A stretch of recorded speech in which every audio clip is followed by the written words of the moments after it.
Get ready with me for Eid while I tell you about one of my craziest experiences with a doctor that I've ever had.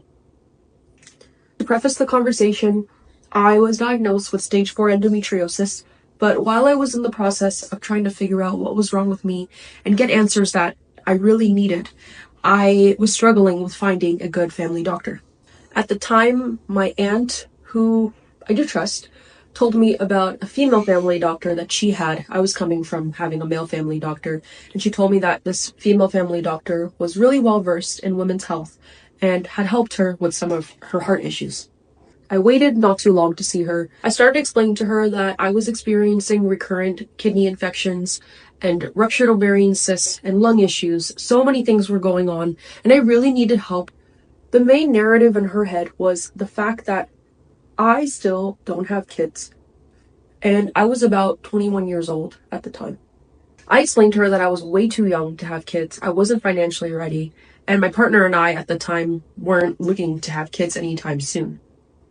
She told me that endometriosis is something that occurs in the stomach, it could not be in my lungs, and the only way to cure it was to have a baby.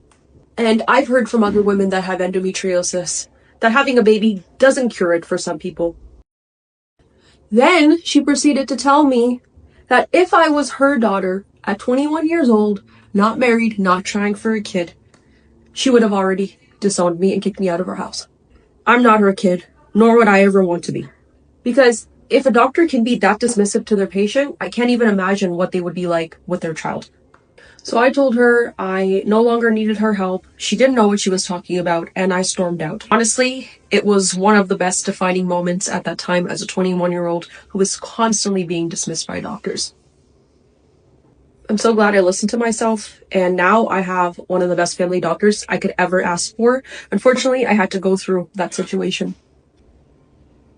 Anyway, if you're going through something similar, I pray that you're not, because it's a really difficult thing to go through. Just know that there are amazing family doctors out there, just like the one that I found, and reach out to me if you need some support navigating and advocating for yourself.